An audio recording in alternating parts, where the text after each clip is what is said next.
everybody. I'd like to start out first with thanking our sound guys over here. We got John Wright out of Urbana with W Productions, Sign and Graphics, and he's doing this for everybody here, so I think we all owe him a big thanks.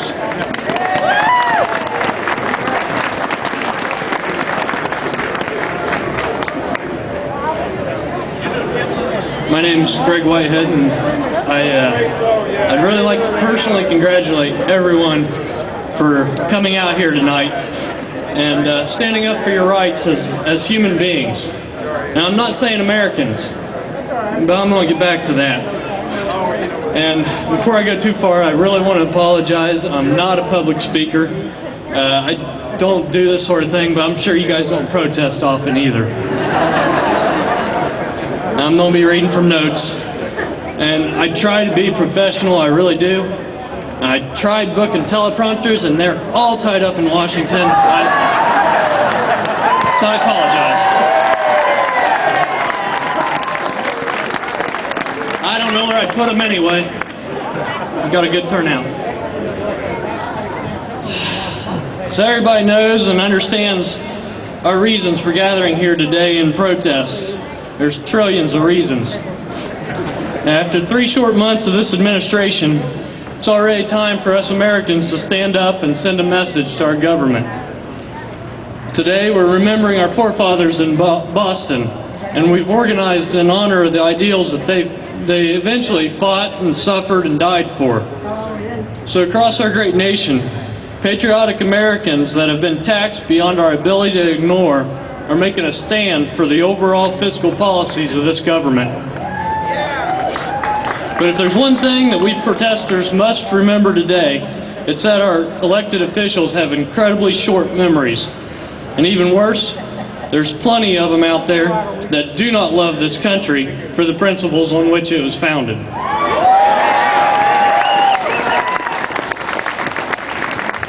They don't work to strengthen this country's foundation, but to destroy it, to make it weaker. And those of us that love and live for these principles have got to begin working against those who have changed the heart of our country. And these tea parties are not going to do the job. They're only a curiosity. The major media doesn't want to acknowledge our existence, our size, or our strength. And the politicians themselves, they're going to stand with us today. But that's only because they know the game. The American populace as a whole has a short attention span itself, and a lot of those politicians are not going to be standing with us tomorrow. It's going to be our job to hold them accountable as they're working far away in Washington, where they're used to following their own agendas. From today forward, we need to lead our leaders.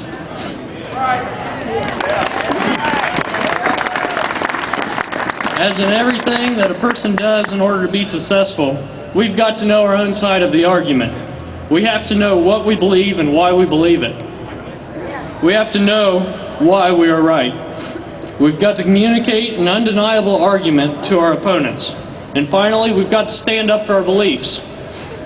Now, we believe that the taxes that are being levied against us are too high. The government's stealing too large a percentage of our paychecks. All right then, why? Doesn't the government have the power to tax us? Our Constitution does give government the ability to tax us, but it doesn't limit the amount either, does it? Isn't this a democracy where our nation as a whole agrees on the leadership that determines taxes and what they do with the taxes? That's what we've been taught anyway.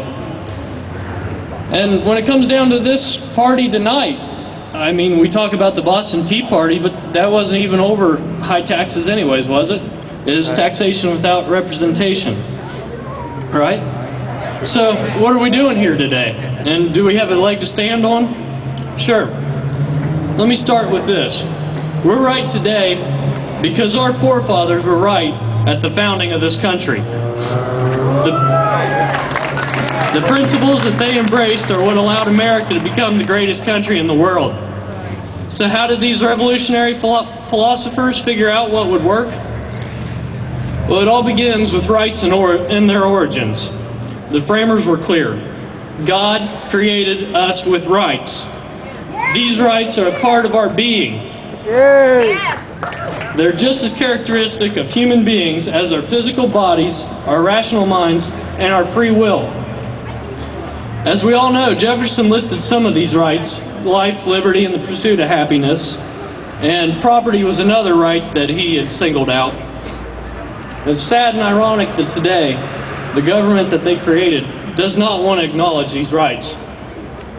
The idea of rights is abused and distorted today. We have to understand what rights are, and then we got to start standing up for our rights. Well, our rights cannot be taken from us. They can be suppressed and denied. And that's what we call tyranny. People have forgotten the definition of rights, as our founders used the word. Rights belong to the individual only.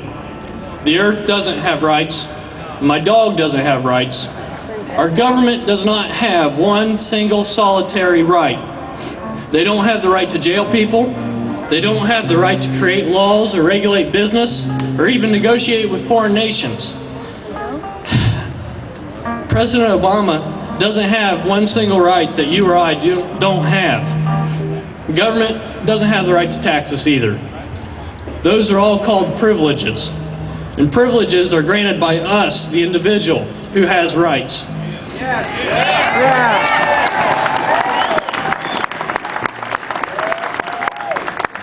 So Americans who were created with rights joined together in a social contract to create a government. That social contract is the Constitution. Our Constitution is purely a list of privileges that Americans have granted the government. We hold all of the power. It's our right to demand that the social contract that we agreed to is honored by our government. Let me pause here to point out that there's no such thing as a constitutional right. A constitutional right implies that that right comes from the Constitution, and it does not. The authority that gives us rights is God. Without God, rights are arbitrary.